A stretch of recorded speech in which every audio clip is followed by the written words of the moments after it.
आज करीब 11 से 12 बजे के बीच में सभी 28 जिलों में संबंधित पुलिस अधीक्षकों द्वारा यातायात थानों का शुभारंभ किया गया है। तो इसलिए सड़क सुरक्षा के दृष्टिकोण से इस पर थानों की विशेष नज़र होगी।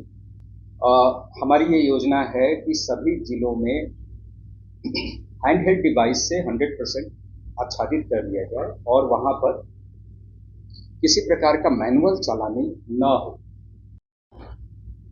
बिहार राज्य के 28 जिलों में जो बिहार सरकार का स्वीकृत्यादेश है 12,127 दिनांक 6 अक्टूबर के आलोक में यातायात थानों का उद्घाटन और उनकी फंक्शनिंग शुरू हुई है, उसके बारे में बताने आया हूँ। आज करीब 11 से 12 बजे के बीच में सभी 28 जिलों में संबंधित पुलिस अधीक्षकों द्वारा यातायात थानों का शुभारंभ किया गया है। ये जो 28 जिले हैं उसकी सूची मैं आपको दे दूंगा।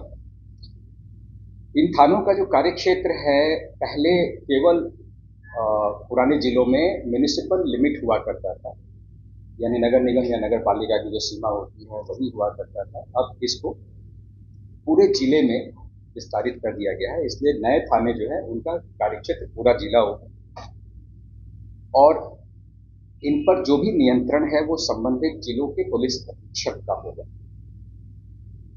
थानों में पर्याप्त मानव बल हो और आवश्यक संसाधन हो, यह सुनिश्चित किया जा रहा है।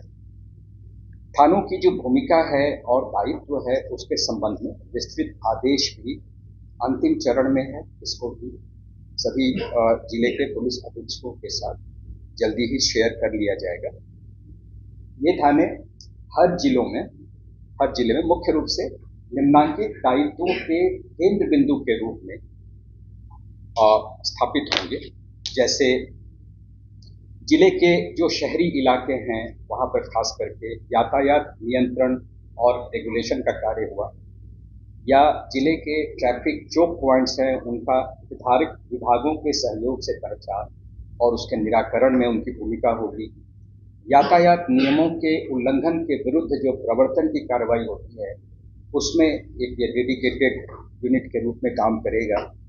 सड़क दुर्घटना के कांडों का अनुसंधान ससमय हो और पीड़ितों को दावा भुगतान के मामले में भी ये जो ट्रैफिक थाना है ये नोडल भूमिका में रहेगा। उस प्रकार सड़क दुर्घटना के कांडों से संबंधित आंकड़े भी बहुत महत्वपूर्ण हैं, जिनका संकलन अभी तक 12 जिलों में तो होता रहा है। अब सभी जिलों में ट्रैफिक थानों के सहयोग से ये आंकड़ा और ससमय उपलब्ध हो पाएगा और इसका वैज्ञानिक विश्लेषण करने के बाद हम जो दुर्घटना के कारण हैं उनका वास्तविक कारण जान पाएंगे और इस प्रकार जो इंटरवेंशन स्ट्रेटेजी है उस पर काम कर पाएंगे। राष्ट्रीय या राजकीय उच्च पथ जो है वो सड़क सुरक्षा के दृष्टिकोण से अति संवेदनशील है। जैसा कि आपको मालूम है कि जो यहाँ राष्ट्रीय राजमार्ग है वहाँ पर करीब 44% मृत्यु जो है सड़क दुर्घटना में इन्हीं राष्ट्रमार्गों पर होती है। तो इसलिए सड़क सुरक्षा के दृष्टिकोण से इस पर थानों की विशेष नज़र होगी।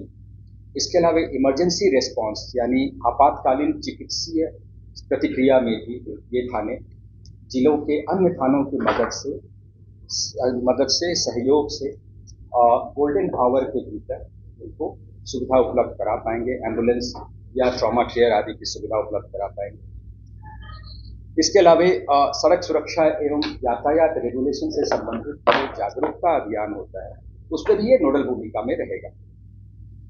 आपको पूर्व में बताया गया था कि 30 नवंबर तक हमारी ये योजना है कि सभी जिलों में हैंड हेल्ड डिवाइस से 100% आच्छादित कर दिया जाए और वहां पर किसी प्रकार का मैनुअल चालानी न हो। जो इधर अनुभव से देखा गया है कि इसका हैंडहेल्ड डिवाइस के माध्यम से जो चालानी है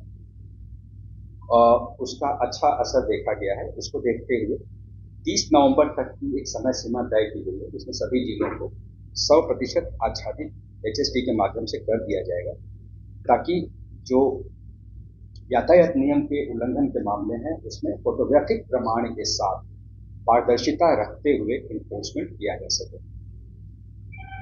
यातायात थानों के इस प्रकार कार्यरत हो जाने से सड़क सुरक्षा और यातायात प्रबंधन हेतु एक समर्पित पेशेवर इकाई हर जिले में उपलब्ध रहेगी, जिससे ये उम्मीद की जा सकती है कि आगे आने वाले दिनों में इस दिशा में कुछ अच्छा काम हो पाएगा। धन्यवाद। सर, समस्या कंप्लीट से क्लियर करने की कोशिश आरबी और बरगद के पेड़ के नीचे चले गए, वो मच्छर का है वहाँ पे मैं लाइट बैठने का पुलिस पता बैठने का भी सुविधा रोड पे बैठ के बल का दिया मैंने लिखा था कि बच्चों से बरगद के पेड़ के नीचे चले जाया करते। जो आपने बात कही संसाधनों के कमी की, उस ओर हमारा ध्यान है, बट उसमें यही है कि प्रायोरिटी वाइज प्रायोरिटी डिसाइड कर करके हम लोग उसको धीरे धीरे उपलब्ध करा पाएंगे। इस दिशा में हम लोग काम करते हैं। आज शुरू हो गया और आपको जो संबंधित थानों का उद्घाटन का है फोटोग्राफ आपको शेयर कर दिया जाएगा। डीएसपी ट्रैफिक हर जिले में पदस्थापना के लिए लिखा गया है। फिलहाल एसपी ही के नियंत्रण में रहेगा, जैसा मैंने पहले बताया। डीएसपी ट्रैफिक जो होंगे वो नोडल पदाधिकारी होंगे यातायात व्यवस्था के लिए, प्रबंधन के लिए, सड़क सुरक्षा एसपी के मार्गदर्शन में काम करेंगे और इससे संबंधित जो कार्यकलाप है उनकी मॉनिटरिंग इस लेवल पे की जा सकती है।